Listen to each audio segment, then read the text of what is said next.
have 3 friends with us already, and we haven't even started. Say hello in the Artist Forge live stream to Matt and Kat and Bassam and Becca. Ba, ba, ba, ba. Bum, bum, bum, bum.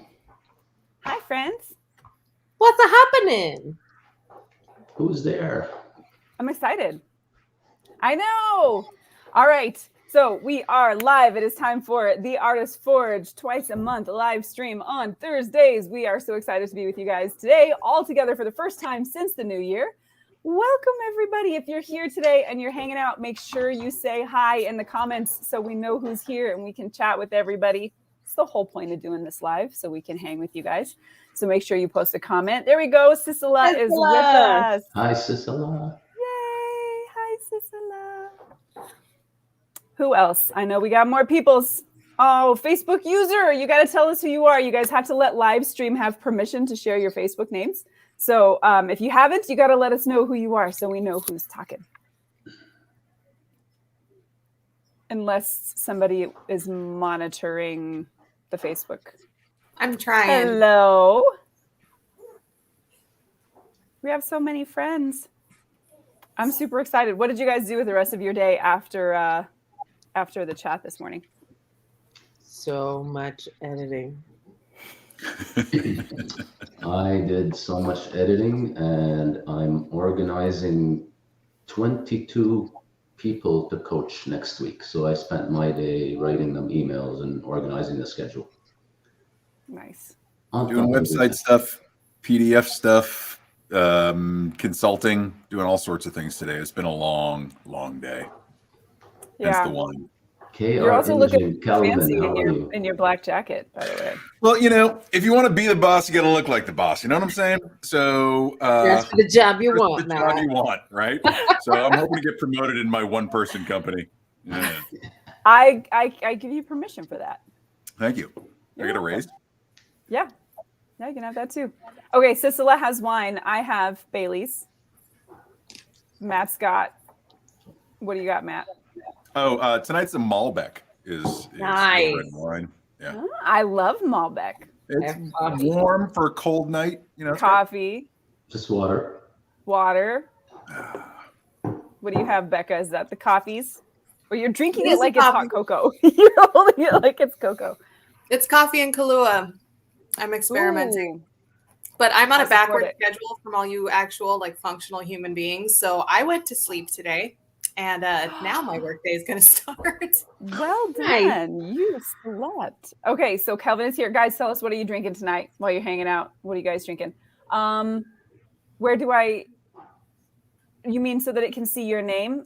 It's a permission tag that should be in the description above the video. It should give you a link to do that. If it's not, you can do it for next time. No worries. Where's your mug from, Becca? Bed Bath & Beyond. It was $5. That's one of those I got it at Ross moments. It was. I was really excited that it was $5 because it's so cute. Look at it. As you should be. As you should be. Tyler's drinking water. I got that too. I'm with y'all water drinkers. Well, you gotta be, man. I don't understand it. Yeah, you feel so much better. It's nighttime. Why? Because I want healthy kidneys. That's why. Yep, water for Kelvin as well, and Tyler with water. I'm getting on a red eye. I'm chugging coffee until there is no more coffee. Cheers. Okay. And hey, fair. real quick, Tyler made a big announcement on his page today. He got a studio space. Congratulations, Tyler. Awesome for you. I was stoked to see that. That's awesome.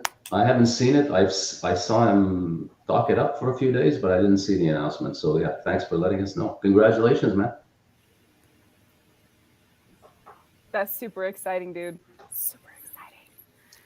All right. So let me move my my tablet out of the way here. It's blocking some of the screen. So yes, congratulations, my man. Let's go ahead and get started for today. So as you know, we always like to start off our live streams by chatting a little bit about some of the hot topics that we've discussed over the last couple of weeks. And starting off the new year, we've been talking a lot about mindset to kind of refresh our palates after that big business discussion in December. And so we've talked about a whole bunch of things already, like how you decide when it's time to quit, which is quite a big question to ask. We've dealt with self-confidence already in the new year. And one of the things that I really wanted to make sure that we touch on is today's conversation also on scaling up your business, because that one got a lot of great feedback. It seems like that's something people really wanted to hear. But let's start the discussion today, y'all, by just kind of covering some of the stuff that we've gone over so far. Was there any topics in the last couple of weeks you felt like really hit home for you? I think the in the audience, that's for you guys also. Yeah, the stories in Stardust, which was yesterday, was really good. The inspiration, creativity, right? After a month of all of the business stuff, it was great and refreshing to get back to just kind of some of these bigger esoteric ways to think about what we do. And yeah, I always get kind of energized by that. And I always take the conversation and I bring that to my other friends. And I'm like, you never guessed what we talked about today. Let me talk to you. And they're like, who the hell are you? Like, what are you talking about? I'm like, we're just stories in Stardust, man. And so it opens up a conversation. But yeah, that kind of stuff has got me going a lot more. Yeah, it's been great. Yeah, I love that one too. It really got stuck in my head. I actually, the night before we had that conversation, obviously I'd gotten my booster shot. And so I was all fevery. And I woke up that morning. I was like, I don't know what we're going to talk about today. You know, what even are we? That's like, yeah, this stories in Stardust. That's going to be the conversation. What's our identity, man? And then some more fever sleep. And then, you know, great conversation in the morning. So, but I'm really glad we got to have that, and then got to have some of that pushback as well. Like, what, you know, this philosophy is great, but like, what are the boundaries of it? How far does it actually extend? Because I think all of us want to say, yeah, I create my identity, I create my reality, and we have like some power in that. But like everything, there's boundaries to that, and what are those? And so I like exploring that as well, because when do you start running up against roadblocks, and what happens when you do? I found a meme I was going to send you guys earlier, just completely random on my feed, but it was like a guy vomiting. And it's like, oh, the feeling I get when I realize I exist in other people's perceptions and not just my own. And I was like, oh, that's the conversation. Yes. Yep. Far too close to home. Yeah. Yep. And you know that some of them, in some of like other people's heads, they have this picture of you that's like amazing and angelic, and then in other people, you're like a bog witch, just being like, and like, great. I don't know what that means, but it's a real thing. It's true, though. I think maybe my Wi-Fi is wonky today. Am I on mute? No, I'm not. Hey, what I appreciated this week is, like Matt said, getting back to some of the stuff that we discussed earlier on. But I find that the month that we spent on business kind of makes this conversation kind of timely now. Going back and discussing some of the things we already discussed, we're a little more enlightened, and we have more practical things to apply these esoteric topics to, because we spent a month, you know, digging deep into the nuts and bolts, I guess, of running a business. So yeah, I really appreciate it. I think it's very timely kicking off the year like this. I agree. And what I liked about it too is now that the audience is kind of diversifying a little bit, we're able to sort of start applying these constructs not just to photography but across through different you know, art forms and everything else. Yes. You know, like when we were talking about units with Carol today, you know, like it's not just a photo shoot, right? It's not just hair and makeup artist. It's your cost of goods. This is what it costs to produce this thing. And the thing can be anything. It can be a t-shirt. It can be rah. But to be able to make that like transmutable in a conversational way, I think is really, really helpful.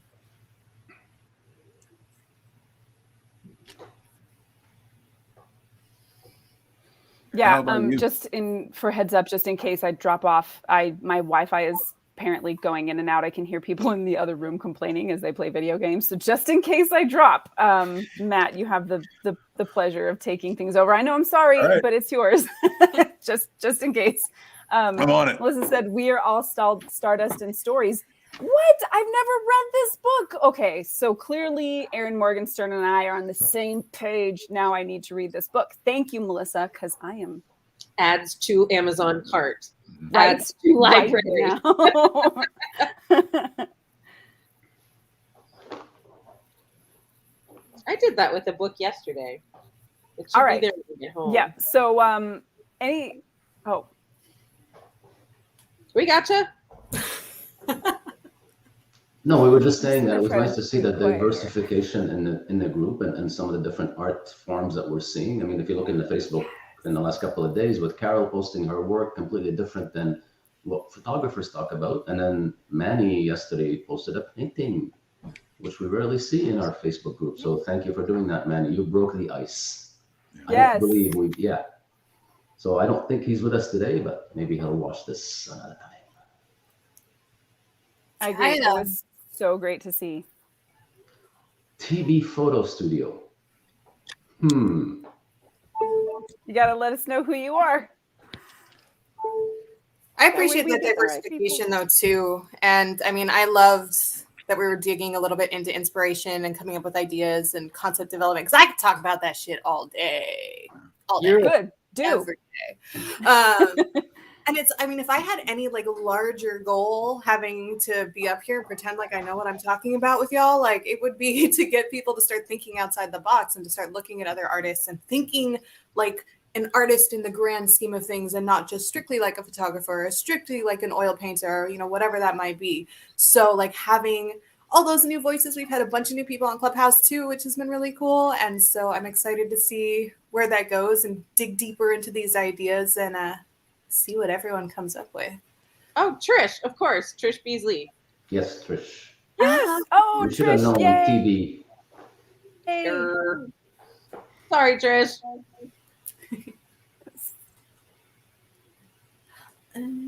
Okay, so clearly Erin Morgenstern is next on my list of authors to read. I'm on it, guys.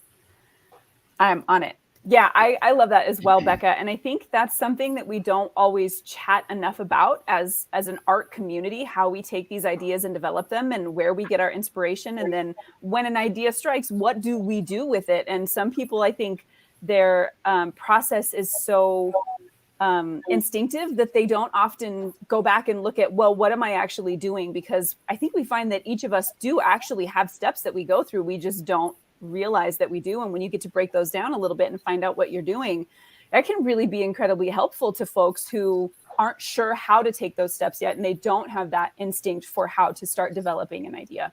Did you just tell us all to make an SOP for being creative? I mean, maybe. I'm sorry. Actually, a friend of mine teaches creativity.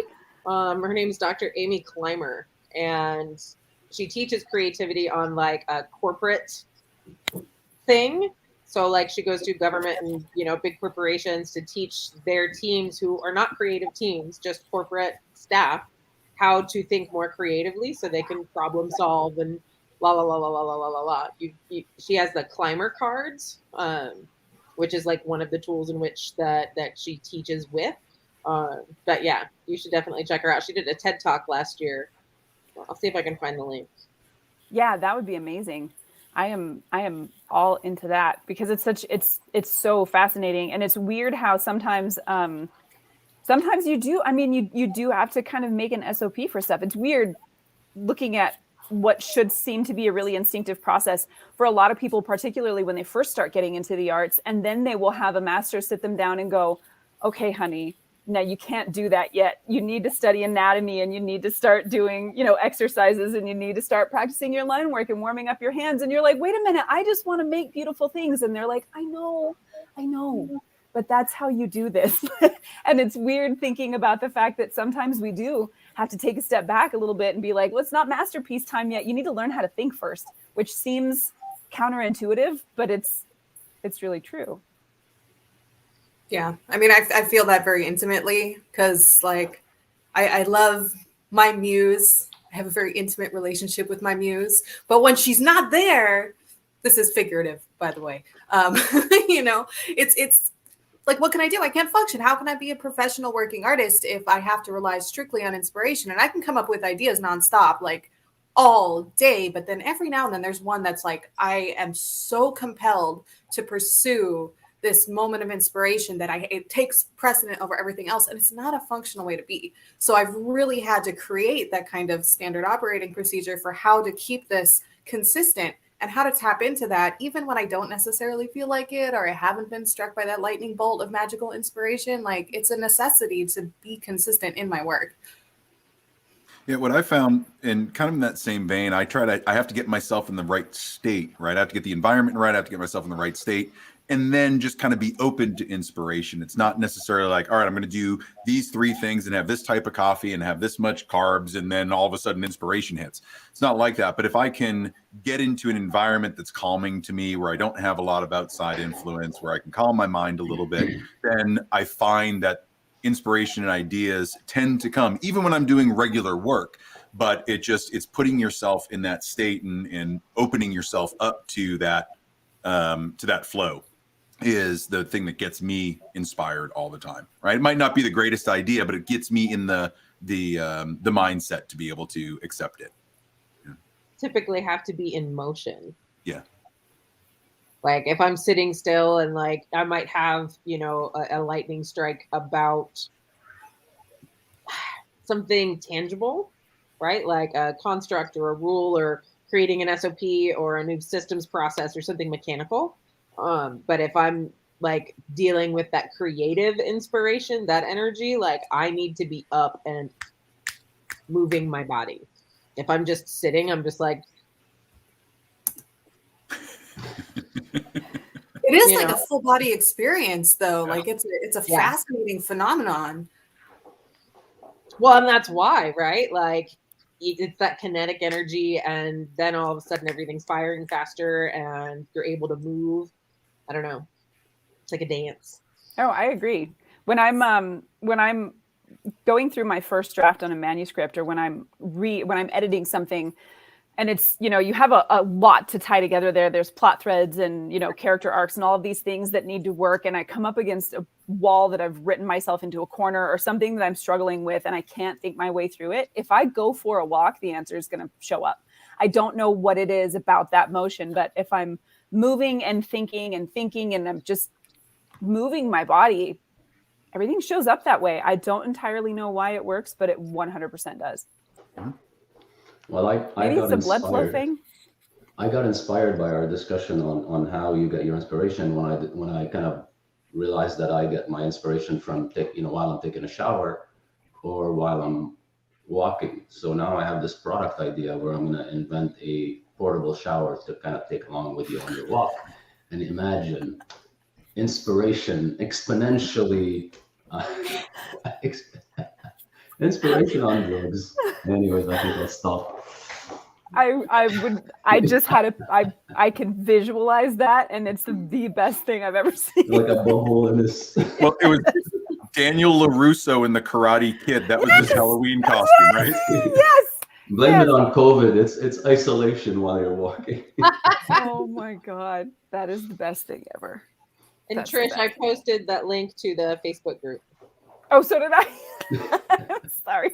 Well, double trouble. Now everybody will make sure that they see it. So friends in the audience today, what has been your favorite conversation so far from the lives? Has there been anything that you thought, man, this is something I think people really need to latch onto, or something that you just really feel like you connected to?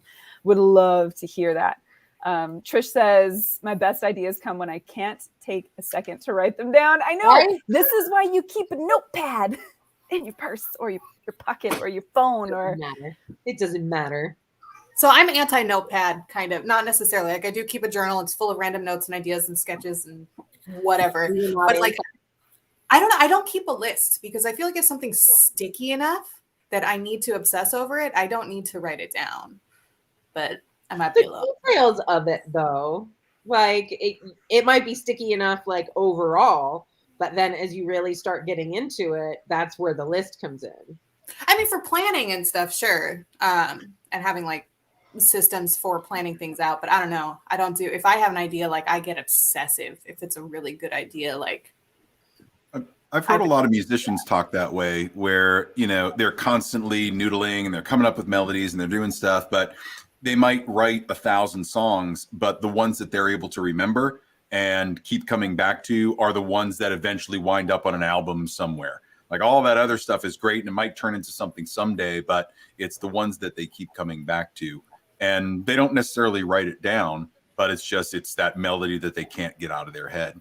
That And, wakes yeah. up, I guess it's their form of practice, right? Yeah. Practice, and then the actual game night is something different, right? Yeah. I mean, I guess a similar way, because I have like 1.5 billion work in progresses and of like abandoned art projects. Like seriously, just gigs on gigs on gigs on gigs of half finished paintings and stuff. And that's maybe kind of that same idea of like, I get it on my system, I play the song, you know, whatever, through my Photoshop, and then I let it go. And then sometimes maybe I come back to it and then I see whatever it is that I needed to see to give it that stickiness, to give it that extra oomph that makes it actually valuable to me. So maybe kind of the same concept, just exhibiting very Visual. differently. Yeah. I think there's also something to just the act of writing something down that gets it out of your head and solidifies it a little bit. So even if it's not like I'm coming back to this list so I can pick stuff to do, sometimes it's just the act of, there's something in the muscle memory of the action of writing that just like gets things out of your head. So Trish was saying, okay, we know this part of it. And she was saying she's upset. Good one too. It's right here next to my desk. My favorite conversation, honestly, was about visual literacy. It made me think more about that what I create is art and not just pictures, which has made me transform my thoughts and my process. Yes! That's exactly what we want to hear. Yeah, and I think, and we talked about this a little bit, but so often we kind of take for granted what we do a little bit. And, you know, one of the things we've covered so many times is how the way we think about something really brings it to life and defines what it is. And when we think about what we're doing is just I'm taking pictures, well, that's all it's going to be, right? It's just going to be like a picture. But when you say I'm creating art or I'm making portraits or I'm bringing things to life, that's a completely different way to conceptualize something. And all of a sudden, when you start looking at something like it is a swan and not a duckling, your behavior towards it changes and your beliefs about it change. And all of a sudden it manifests itself as something else. So I love that you were able to have that realization. That's why language is so powerful. Like, you know, whenever I'm training people or even talking to clients, I don't use words like prints.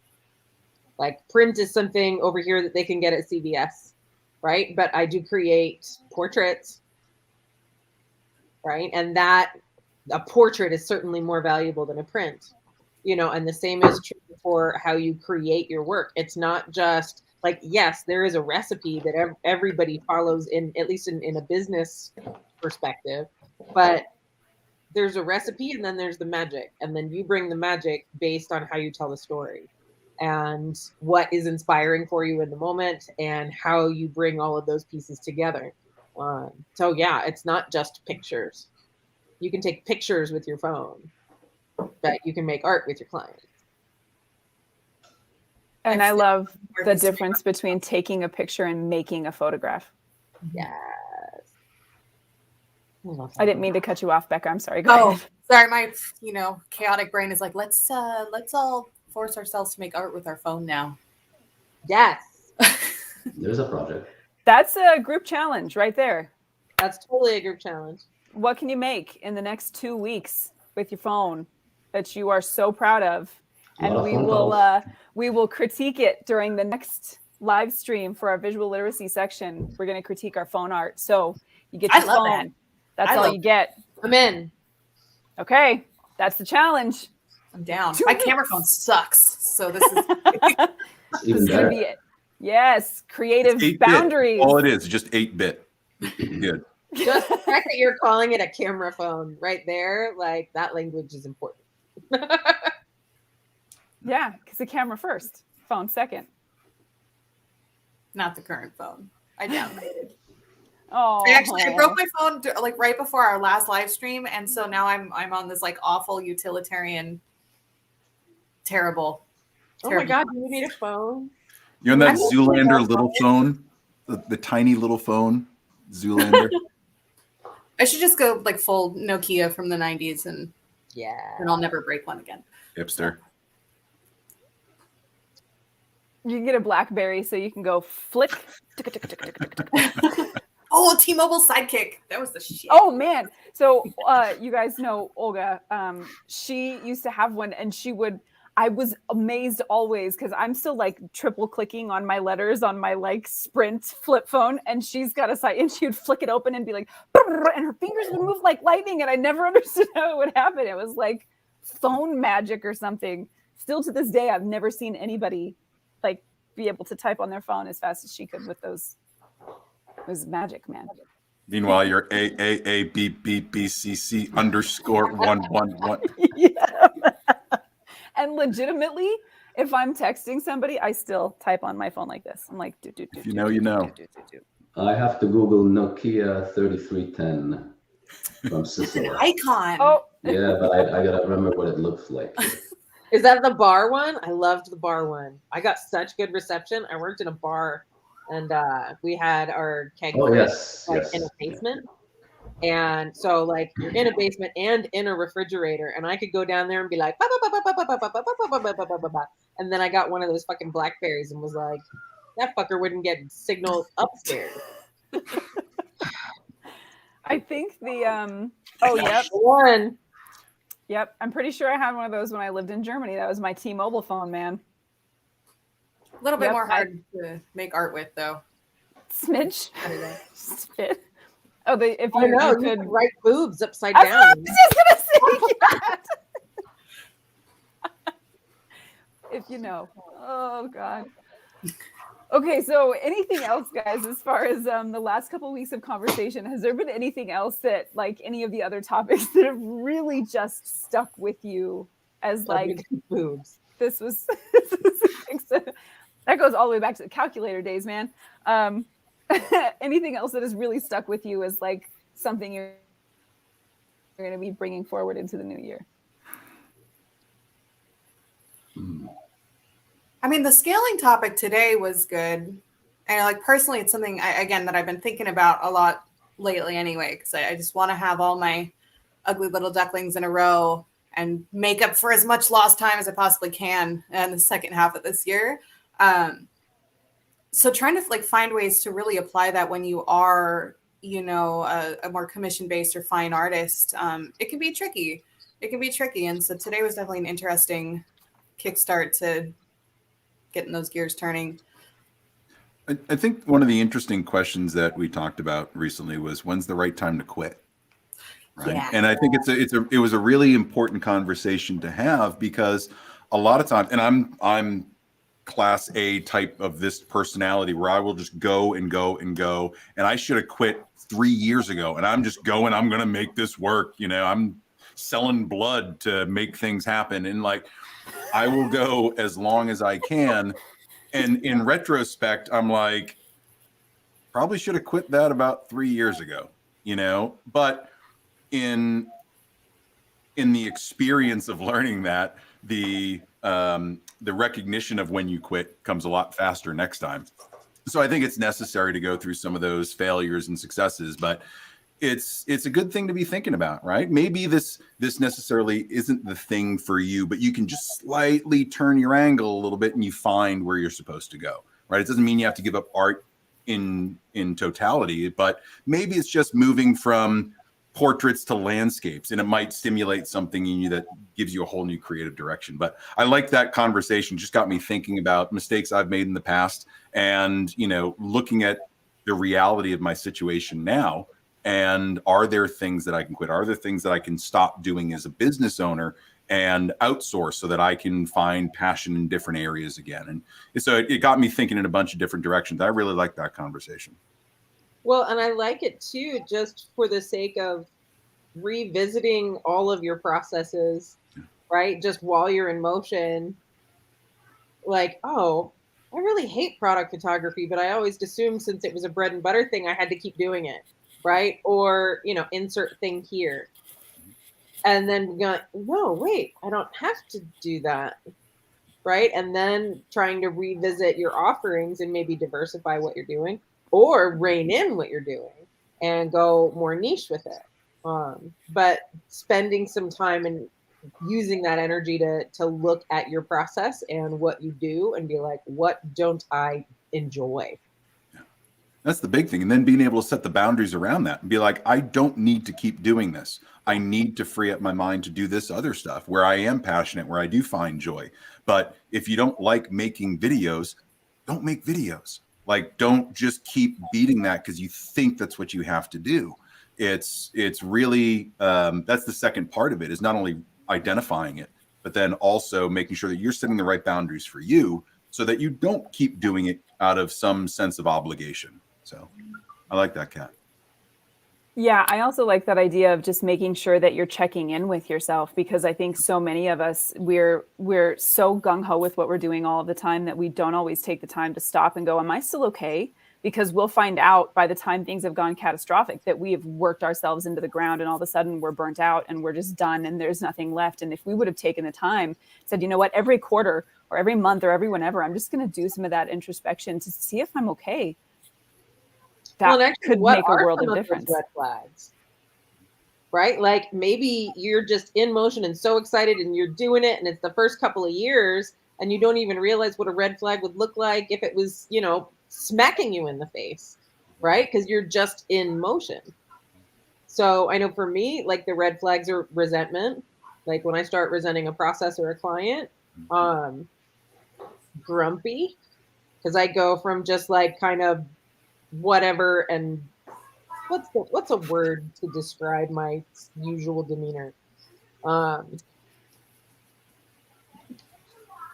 Yeah. We can't say it on YouTube. Sorry. So instead of candid and goofy and a little inappropriate, it would just be straight up rude and mean, right? If that is a thing that I'm noticing regularly, it's because I am just shithouse and angry all the time. So if that's the case, that's a red flag. Or maybe I look at the sales for the month and maybe it's not even my lowest sales, but I'm mad about it. Like, that should have been more. Well, if it should have been more, why? Right? So, I mean, those are some of my red flags. I think mine are definitely when I start to notice habits of avoidance.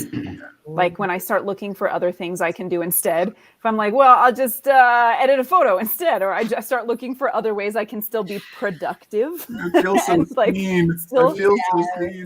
Right? I can still feel like okay about myself, except I'm avoiding the thing.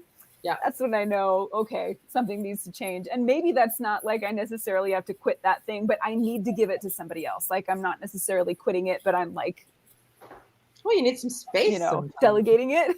Then I know. Yeah. One part of that. Oh, sorry. Go ahead.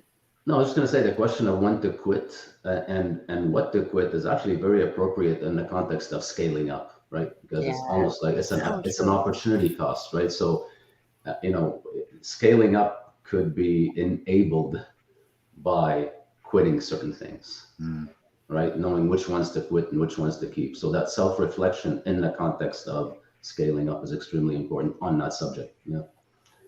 I will not do your headshots, but my associate photographer will.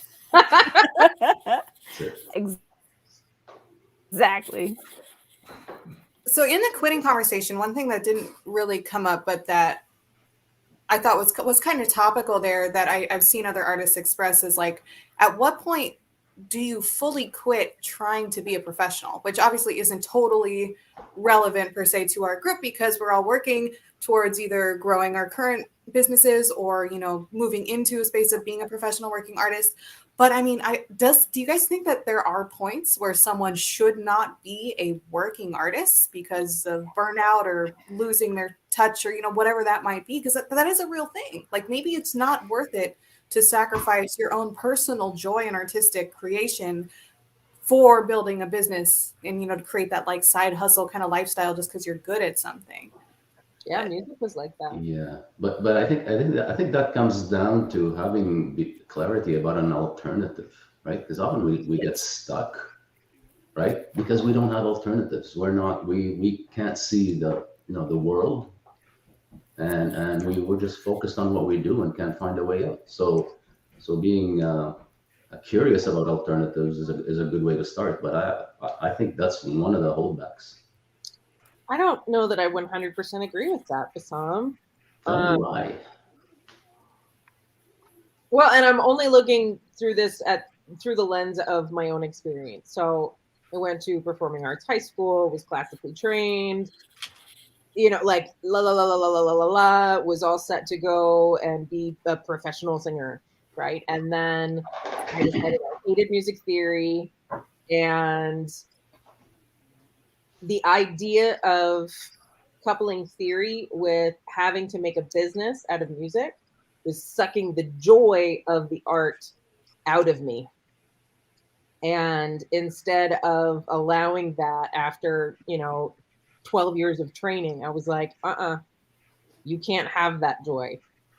You can't take it from me. And that's when I was like, I don't care what I'm doing. I walked away and I went and I worked at a fucking Pizza Hut. And that was that. Like, there was no clarity around, like, I will go and do XYZ. It was just, I cannot allow the business of something like this to take this from my heart. Right. But not everybody has that courage to just say, fuck it. I don't know what I'm going to do. I'm just leaving this and I'll figure it out later. Not everybody can do that, when you're living your life and have to feed your kids and so on and so forth.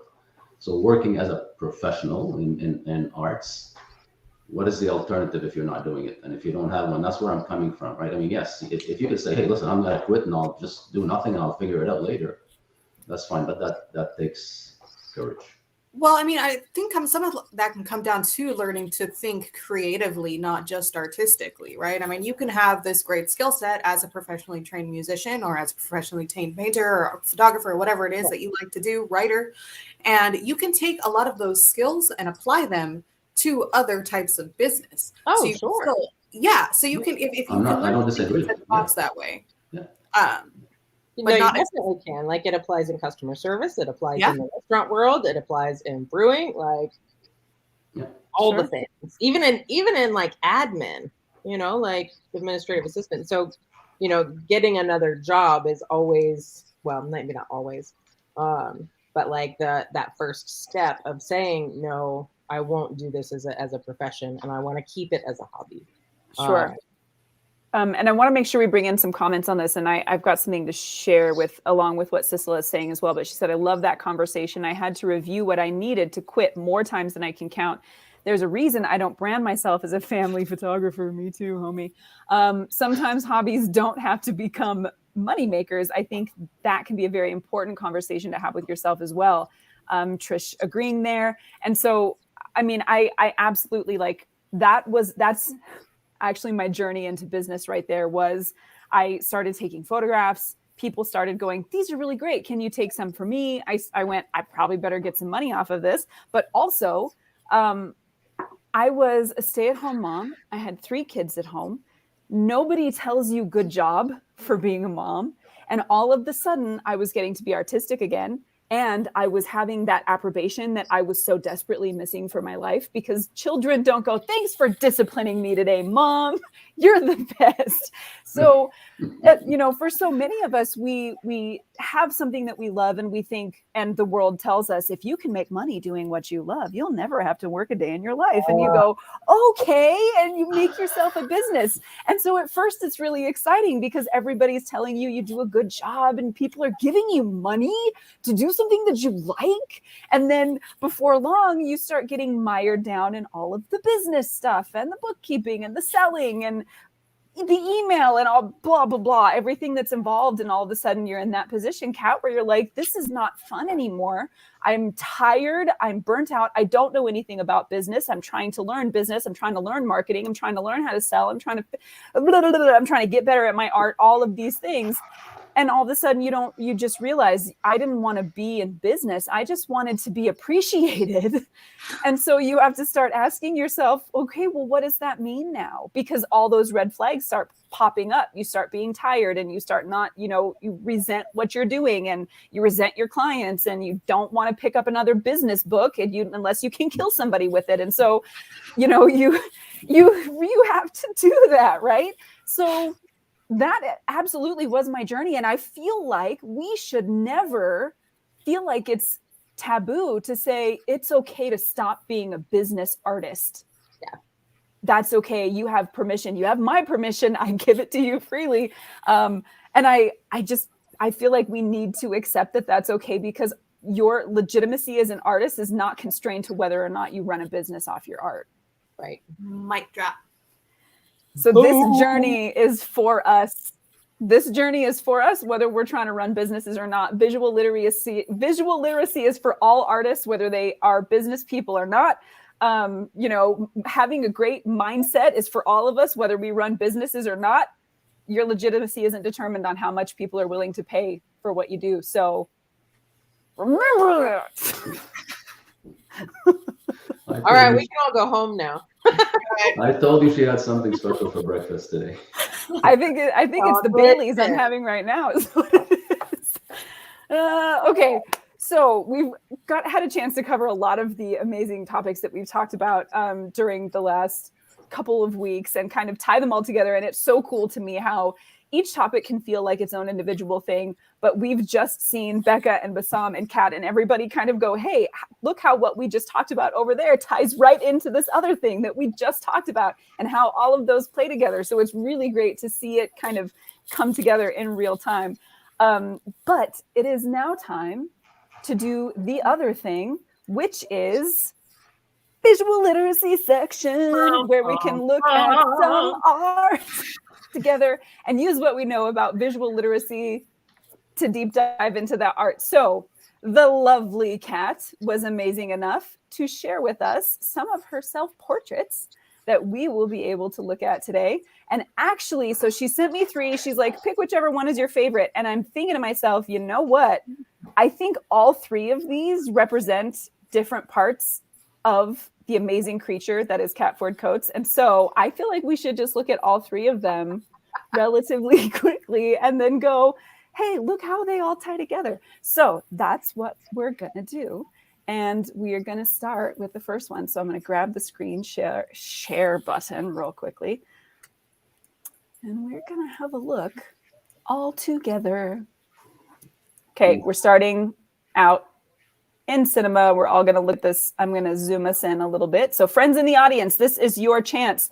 We are going to look at this beautiful picture of Kat. We are going to think about how it makes us feel. And then we're going to use what we know about visual literacy to make some jumps of logic into why the image makes us feel the way that it does. So everybody gets a couple minutes to look.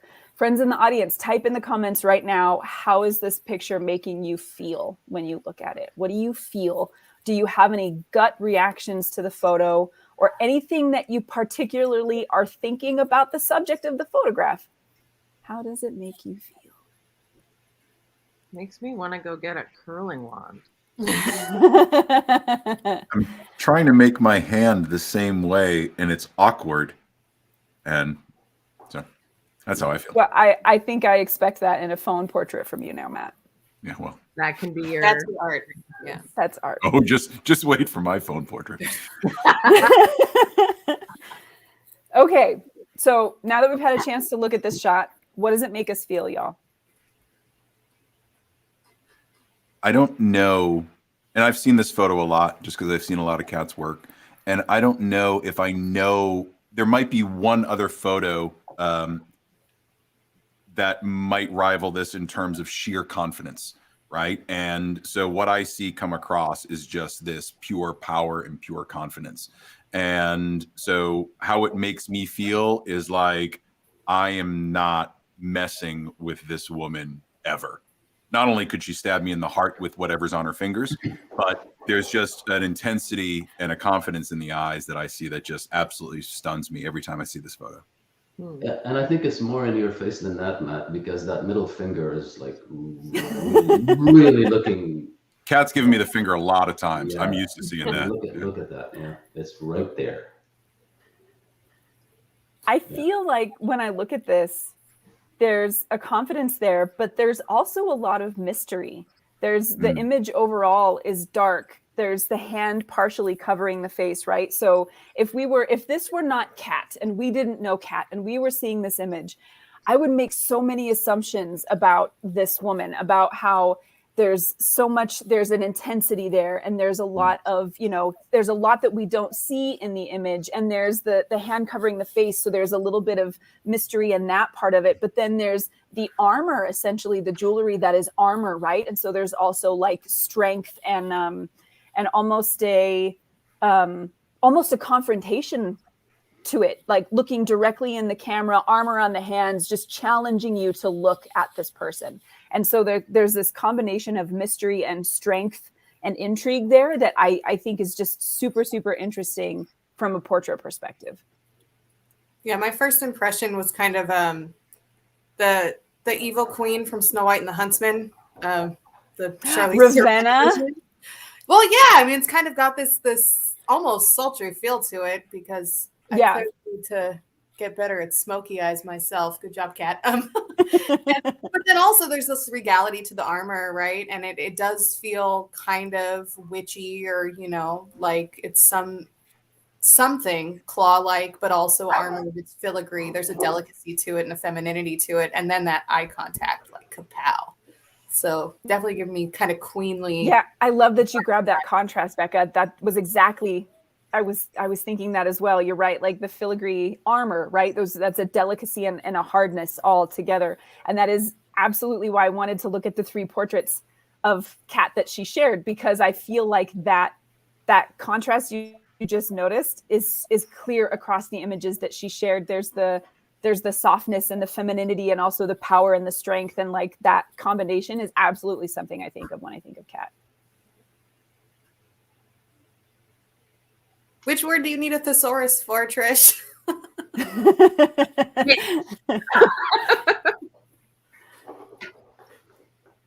All right, what else, y'all? What do you see in this image? What are your gut reactions? And then can you figure out why?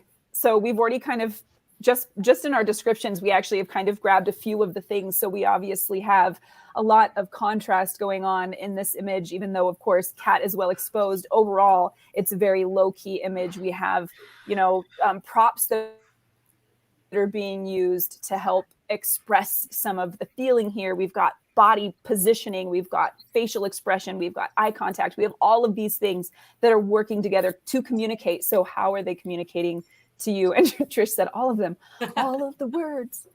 I mean, I can kind of block off the whole picture and just focus on the eyes. I'm mesmerized by how the stories that the eyes tell me. Yeah. I've seen a lot of pictures of Kat, her selfies, and the eyes in this one are just, they capture at least everything I know about Kat. I don't know a lot, but what I know, and you can read them in about 100 ways. There's so much depth behind this woman in this portrait, right? That's what I see. Yeah, I think the catch lights are perfect in this, and by drawing you to the center of the eye so much rather than off to the side or misshapen or whatnot. But I think these are just, they're stellar, and I just keep catching that same thing, Bassam. I keep going back to the eyes. And yeah, there's a little bit of a squint to help, like in her left eye. That just, anyways, I can't describe it. It just tells me a lot. My left eye is smaller than my right eye. Well, no, it's true. It's true. But it's a bit of a squint also. So there's some squinching. Squinching. Trish saying just, it's intense. And it is, absolutely. It's intense. And I think when we see the rest of the work, I think that's a theme that we see often in Kat's portraits, is there's always an intensity there. Even when it's softened a bit, there's always a kind of intensity there that really like goes throughout all of her work. Okay, since we don't have all the time in the world today, we're going to go to the next one really quickly. I love your file names, Nicole. Those are my file names. Oh. Okay, we're going to full screen. Oh, there we go. We're going to full screen real quick. I'm going to zoom in a little bit so everybody can see what is happening. Ooh.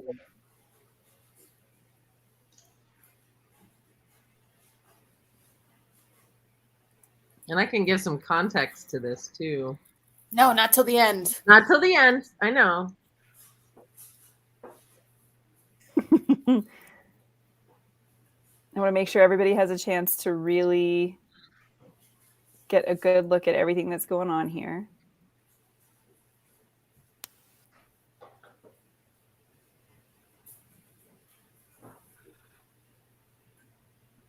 I love that pose in the hand. Ugh. Oops. All right. We are back. Okay, so friends in the audience, let's start with you today. What does this image make you feel like when you see it? What do you feel? So Melissa saying there was strength and confidence in that last one. This one gives an initial vibe of vulnerability. Cicela saying sensitive, gut-wrenching, emotional. I feel like you belong on an English moor in this with the wind pulling your hair. Okay, Cicela, we can go on vacation. Fine.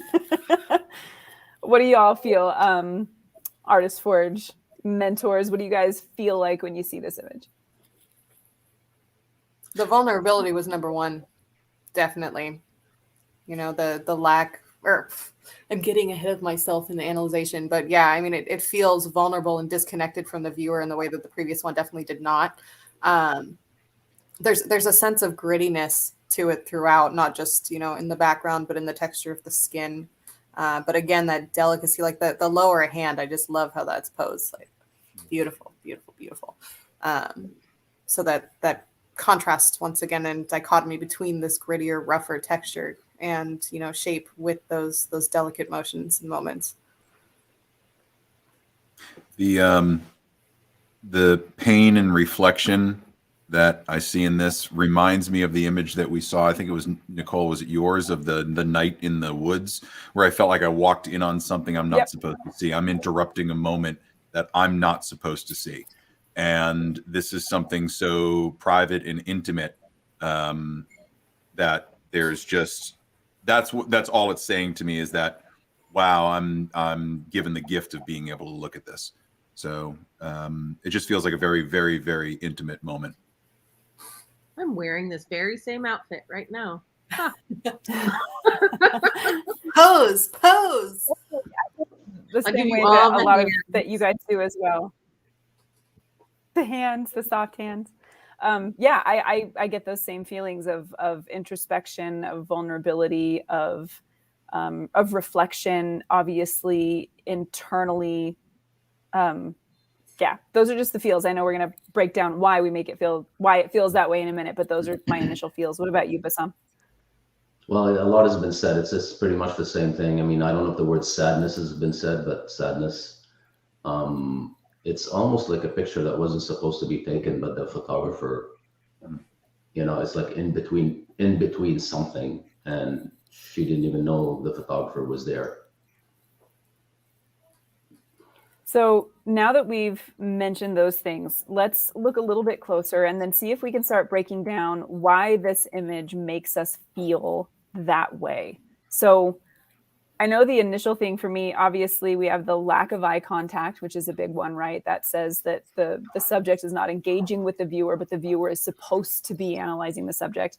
And also, I love that we have this slight frown, the creases, this right here, because that's such a very subtle body language and expression cue of deep thought or pain, or, you know, there's a lot that happens just with those subtle movements of the brows, even though the rest of the face is quite relaxed. So to me, that almost speaks of that introspection, and maybe there's that vulnerability there, but the hands are still so elegant. So there's a comfortability in that as well, like being able to think about those things, but also not necessarily being afraid of them, maybe.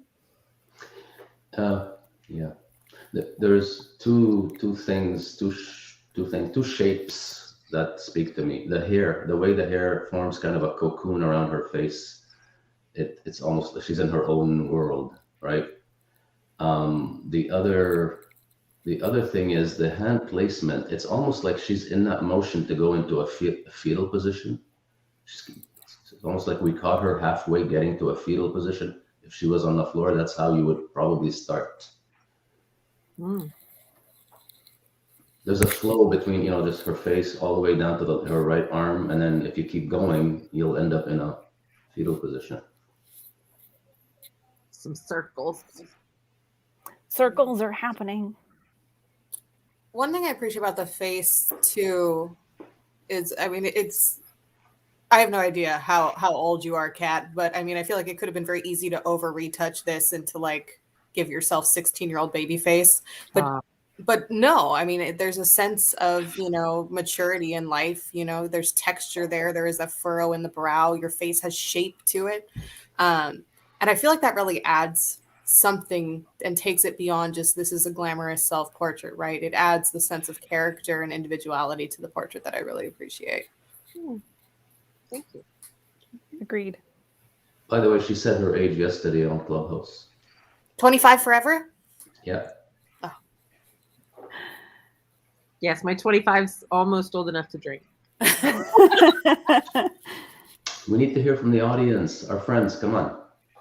Yes. So why does Tyler mention disconnected and absorbed in thought? Sisela said, that there was sensitive and gut-wrenching and emotional. And Melissa mentioned strength and confidence in the last one. But this one, there's vulnerability there. So why, guys? What do you think it is that's happening in this image that's resulting in us feeling those feelings about this shot? Experienced exasperation. She found the thesaurus. We got some alliteration going too. Yeah. I don't know. I think it's that the discomfort of seeing hair across the face for me gives us weird tension where I just want to do this, just want to brush it off, right? And the ignoring that just adds to the gravity of whatever's going on in her head, right? That nothing can penetrate that at the moment. And I think that simple hair across the nose is a really, really powerful feature of this. I think you're actually right, Matt. And when you were describing that, I thought to myself, that's one of the reasons I've often cut all my hair off is because I don't like hair in my face. But if my hair is blowing in my face, I'm going to move it, right? Like I want to get it out of the way. And when you don't, when you just let it be there because you're so deep in whatever it is that you're thinking or feeling that you don't even bother to get the itchy stuff off. I think that's a really great insight. Melissa's saying her not looking at the camera and looking down, almost hiding behind her hair is what gave me the vulnerability feeling. Yeah, that's a great observation as well. So, because we have one more to look at and not a lot of time before we make our announcement on who the winners of the Artist Forge Mentor Scholarship are. Kat, give us the thing. You said there was some context here, so let us have it. A really good friend of mine died. And I actually took this about 2-ish months after. And I was really having a hard time with it. And I was like, okay, I need to just make some shit. Like, I don't care what it is, I just need to make. And I did this entire series, and this is one of, I think, 6, maybe 7 pieces from that shoot that were just like back to back. And some were very like controversial in expression, and others were, really in recoil. This is one of my favorites. And I don't know why, but it is. And it's definitely lost. So it sounds like a lot of the instincts people had upon initially seeing the image were probably fairly valid then, with those little pieces of what you were feeling and what was going on. Absolutely. Sisela saying the pose is closed yet soft. The light is dramatic. It feels like there should be movement. It definitely feels like a moment we are observing. And clearly now what we've learned is that we're observing a moment of grief, a moment of introspection. And so clearly that storytelling was well done in all the aspects. All right, last one really quickly.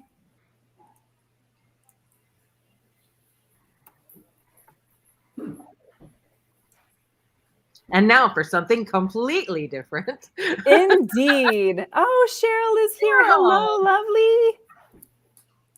All right, so last one, we're going to take a look at this image and then get a gut reaction on how it's making us feel before we start to pick apart why, using those clues of visual literacy that we have been learning about over the past few months. So just start by having a good look at the image and just what does it make you feel? What's your gut reaction?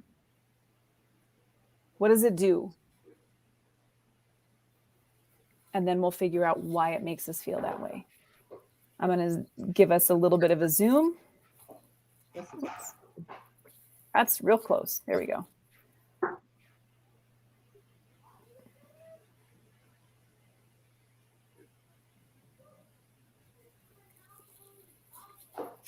Mm-hmm. That was intentional, Sisla. All right. This is why I wanted to see all of them together. I don't know why I made that a song just now, but it just felt like. Okay, so what does this image make us feel, y'all? Simultaneously, I feel warmth, and I think that's a visual feeling from the flowers, and it makes me think tropical and therefore warm. I don't know why. It's not the colors. The grading is so spot on with the greens and the magentas. It's awesome, at least on my monitor. But it also feels, I'm in a fantasy world immediately, whether it's the jewels on the cheek or the over enlarged flowers or whatnot, the little bit of movement in the hair. I just feel like I'm suddenly on the cover of a romance novel. And like, it's not a bad thing. It's just, it gives me this feeling like I'm in this fantasy world, and I want to know more about who this creature is, who this person is, what's her power, right? And I'm immediately in that fantasy world. I feel like I'm in danger. Yeah. Like the way that a really beautiful flower might be poisonous, that's what it makes me feel like. I feel like I'm looking at a zoom close-up of a Bella Kotak piece of work. Well, damn. Hey, ego. Because I can see the rest of the image being one of Bella's images, right? It's almost like we're zoomed in on the face, but let's see the rest with all the flowers and the dress and the... So Sisela getting a witchy vibe. Not sure if it's the Wicked Witch or not, but it's witchy. Cheryl saying, gorgeous damn woman. That's one fierce, confident, empowered woman. She is where she wants to be, doing what she wants to be doing. Becca, what about you? I'm conflicted. It is kind of giving me that, man-eating kind of fae vibe a little bit. The way that the color in particular is kind of contrasting with the softness of the face and the hair and the flowers and the makeup and the everything. Which I don't know if we got any fairy folklore nerds out there, but something like a Leanne and She or something that Siren. Yeah, like a siren. That's a more you just said it. Sisela just said it. Yeah, poison ivy. Yeah. But I feel like it is kind of also captures that moment, like prancing through your fairy field, and then you see your prey and you toss your hair and you look all cute. And then what's next? Yep.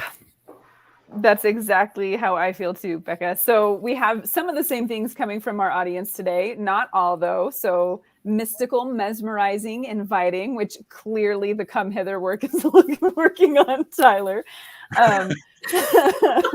Look out, Tyler. Right? You better run, boy. So what do you think it is that's making us feel the way that we're feeling?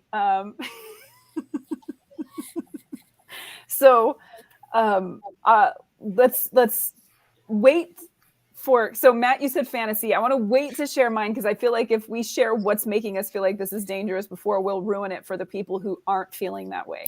And it's the oil paint vibe to it, right? So and I'm not even looking at the foreground, I'm looking at the background. There's this oil paint texture to the background. Again, at least on my screen, I can't really see the detail as clearly as I'd like, but it's that blurred paint streaks in the background that blends so well that she's just emerging from all of that, and it gives it this really this very, very strong depth of field of emotion. Like she's drawing all of my attention and I can't focus on anything else, and it all falls to blur because I'm so enamored by what I'm seeing in front of me. So it's a very powerful, I think, Becca, like I said, siren is the word that keeps coming to mind. Like I have no resistance against this look. Like I'm being pulled into this. Yeah. I mean, I was looking at the background too. It's very interesting. I like it. And my first kind of impression was that it was almost like water. So siren is kind of apt there, at least in our modern understanding of siren. Like she's frozen in this moving stream of water. But then the more I looked at it, the more it looked less like water. But it's fascinating, whatever is going on back there. It's foliage covered in green tulle. And just really shallow? Yeah. Yeah. It was cool. And I love how the movement too in the tulle, like the additional texture it gives, is mimicked by like the shape and movement of the hair as well. And it just adds additional movement to the scene, which is great.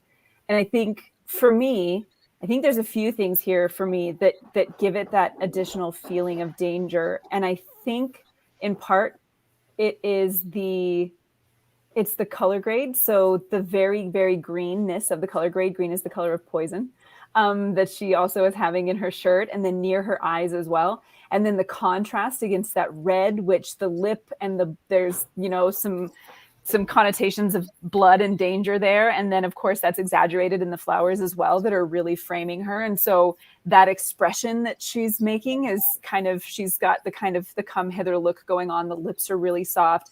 And I just feel like if I were to follow her, she would definitely eat me. Like that is what would happen.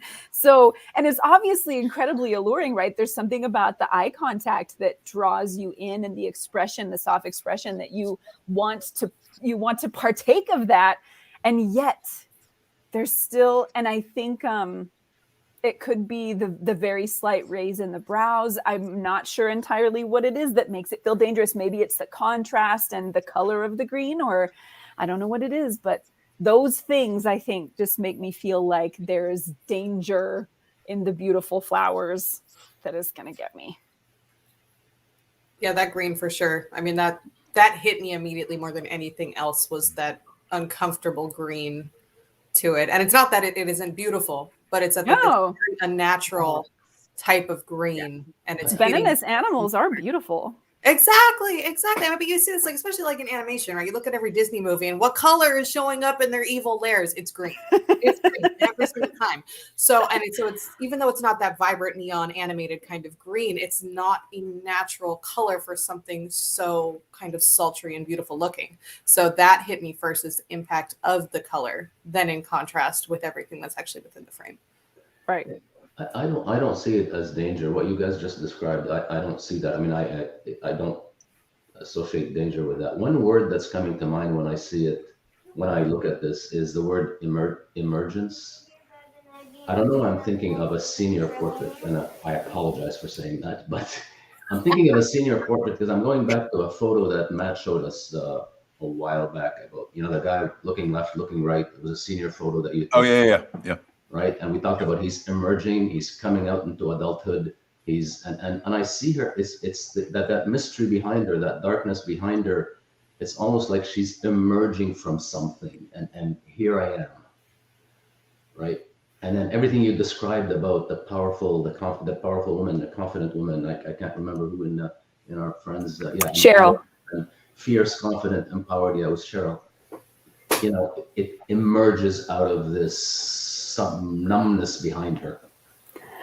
What's just interesting, as you were saying that, Bassam, I immediately thought a fierce, confident, powerful woman is a dangerous woman. Ooh. Okay, so this is actually a two-parter.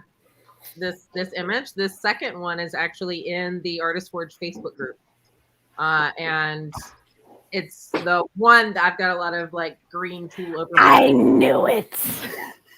So it is Siren. I had this crazy dream, and I can't really remember all of the things, but I woke up thinking about like being a fish and killing people, and they were all men. As you do, casual. And it was just the fish that was the weird part of that thought, right? I was a fish, a koi, to be specific. But I had a really hard time determining, which came first out of the two images. So I'll put this one up in that post because it's been a couple months since I posted it. This one? That's the one. Yeah, I wouldn't say they're from the same shoot if it wasn't for the, No, it's definitely the same shoot. Because they're two different moods, two different flowers out, tulle over, beauty dish on my face. Yep. And it makes perfect sense from a storytelling perspective as well, because here we have the come to me, my darling, and let me show you the wonders of, and then we have the I have you. Yes. I love that. I love it so much. And it's really interesting to me how it's, as the ladies, we initially picked up on the danger. And then Matt's like, a siren. See, we were supposed to know first, because you're not supposed to know, because you're supposed to get fooled. Because that's I did. Suddenly I was like, I'm so warm. I'm invited, And I was like, oh my God, it's a siren. Yeah. You figured it out after a minute. You were like, uh-oh. Wait. I know what this means. Okay, so we're going to go ahead and stop the screen share. So first, thank you, Kat, for letting us... Oh, my camera is apparently getting hot. Hang on a minute. We got to switch things up here. Ooh. It's getting hot in here. Apparently, turn off all your cameras. Let me switch over to my other camera. Lower perspective. Oh, that's so attractive. It's so great. Okay. All right. So thank you to Kat for letting us look at those, and for everybody who shared their thoughts as well. It was really super cool to be able to see these threefold portraits, in part because I feel like what we got to see are aspects of Kat in three different ways. And if you combine them all together, you have this amazing, powerful, complex woman that we all know. So it's cool to see them as a triptych almost, so that we can kind of combine them in our minds. And so if you would like to be part of this visual literacy breakdown, the assignment over the next couple of weeks is to go make art with your phone. Doesn't have to be anything else except that. Go make art with your phone, whatever you can make, but you got to use the camera on your phone to do that. So go make something cool, put it in the Artist Forge Facebook group, hashtag it with weekly challenge, and then we will know, we will be able to find everything there. All right. So now it is time for the most exciting part of the show today, because we actually get the pleasure of announcing the winner of the Artist Forge Scholarship. Oh, Matt, do we have noises? Well, get a little bit of applause. I'm so excited. Okay, so in December, we announced the fact that the mentors were all donating their time for the fee to go towards the Artist Forge for people who wanted to be mentored. And Kat so graciously stepped up and provided the money for somebody to be mentored by the Artist Forge for she taking care of the fee. But we, in our last meeting, decided we could not handle only having one person win. We wanted to be able to help as many people as possible. So not only was it extended to 2 people, but we expanded the time as well. So each of the winners will get 1 hour per month for the first quarter of the year, beginning with all of us, and then winnowing down to who can best serve that person and the goals that they have for the coming year. So Kat, would you like to announce, since you are the gracious provider, of who won the Artist Forge Scholarship Mentor by Atelier Unforgettable? I did. You did. That's not a drum roll. There we go. There we go. So we have 2 winners. Tyler Clement. Yep. Tyler. Yes. Sissela Johansson. Sissela. Woo! Tyler and Sissela! Yay! Congratulations! We cannot wait. So we'll be reaching out to you each individually so that we can let you know what times are available, what it's all going to look like, and work out the details. For the rest of the friends who applied for the scholarship first, please know it's heartbreaking for us not to be able to grant this to everybody. We tried to choose the folks that we thought we could do the most for where they're at right now, but that doesn't mean that we still can't help everybody. So please, we will have these probably continuing. So continue to look out for that. And continue using the Artist Forge Facebook group for what it's for. We can all kind of mentor one another. That's what it's there for, right? It's there for us to be able to help each other. So yay for Sissela. Congratulations. Super excited for Tyler. Also, congratulations. So happy that we get to be able to do this for you guys and that you get to continue learning and growing with us. And we are going to be recording these sessions, y'all. So that was part of the agreement because we want this to help as many people as possible. So first of all, big thanks to everybody who is here tonight, all of our amazing Artist Forge members for coming and hanging out, sharing your thoughts, doing these exercises with us.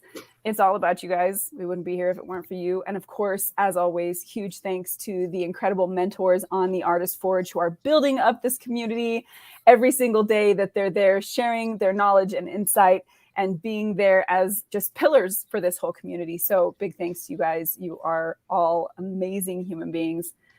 And I hope you'll come and hang out with us tomorrow morning, bright and early, for the last live Clubhouse meeting of the week.